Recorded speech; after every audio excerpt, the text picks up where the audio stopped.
Matt Henry and Trent Boult were outstanding, Mark Richardson. Yeah, some assistance in the air and off the pitch.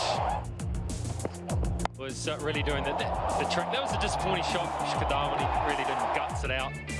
That's what was required. That was another soft one, just driving on the up. All of a sudden, when Dhoni went, it looked like this innings was going to be over very, very, very quickly. But the middle order did a really good job of hanging in there. Rayudu and Shankar got together and put on 98. It was a hard graft for quite some time. Yes, Manners, yes, Manners.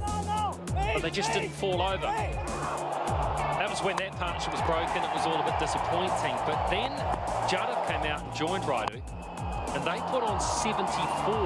So that mean the New Zealanders could go bang. And I think that was really important in setting this innings up for some decent scoring later on in the innings. Great coming. Certainly did. And Chief Destroyer Trent Boult put one down. And disappointment. Munro's told him how he felt. And then Rayudu said, well, if you're going to keep bowling, Munro, I'm going to take a real liking to you. And that was massive. 3/4 of the way up the stand. And Henry was brought back to try and pick up a wickets, and Rayudu just enjoyed anything, sure. And then on 90, trying to go up and over, mid-off, skewed it to cover, and fell.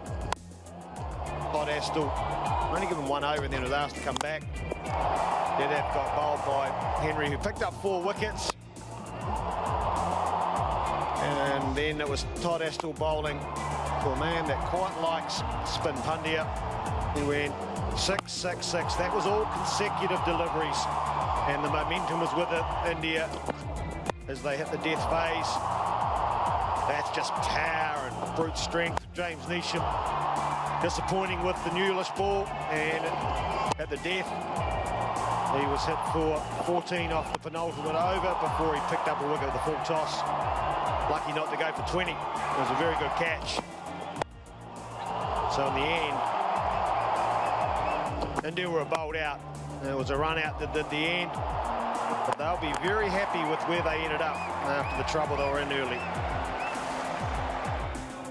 Yeah, 18 for 4, India at one stage, and just for a moment we all thought that this would be a repeat of Hamilton, but Rayudu, Vijay Shankar, who I thought was impressive until that mix-up, Jadav and then Pandya gave India some semblance of respectability. Excellent performance from India in the field and from their bowlers. Nichols early on pulled one straight to mid-wicket.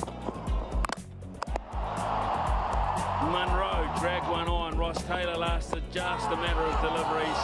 LBW should have reviewed it, had a chat with Kane Williamson, because if he hadn't reviewed it, he would have seen this. Over the top, Peter stayed. Now, here was the best partnership, or one of them, with 67 runs between Williamson and Latham. This put New Zealand, I wouldn't say in the driver's seat, but it gave them a really good opportunity to win this match. They looked in complete control at one stage until Kane Williamson, off one of the worst balls he faced, did that. Hit it straight down mid-wicket's throat. And Shikadawa celebrated in typical style. Latham was trapped in front of LBW. Didn't bother. He knew it was going on to hit, and that was a good decision. De Grandhomme looked as if he might try and take hold of this game by the scruff of the neck, as Colin de Grandhomme can. There's a powerful player. Until there, he just played all around the wrong end, which was going on to hit, and that was a fair enough decision by umpire George. Jimmy Neesham played a really fine innings, struck the ball beautifully. It looked as if Jimmy Neesham would be the hero.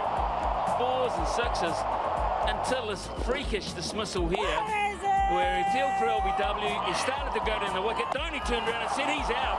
I might get him here, and he got him. He got him by a foot, and that was a massive turning point, because I don't think the LBW would have been out. That one would have been. They looked to review that one, and it was given out. Mitch Santner hit it down short fine leg's throat when it could have gone anywhere around Wellington. Matt Henry, 2 big 6s in a row, which gave New Zealand brief respite and brief hope, I guess. And Trent Boult proved to be the last dismissal of the match. down to deep third man, and all was left was to shake hands and say thanks very much, India. Kumar 1 for 38, Shami 2 for 35, Hardik Pandya 2 for 50, Shankar none for 19, Chahal 3 for 41. He was a big difference, as was Yadav as well, because those little flat off spinners, the under spinners, proved to be quite vital in the end. The bowling was very disciplined, just 3 wides, no other extras. They kept it tight, they bowled line and length, and they waited, and New Zealand succumbed.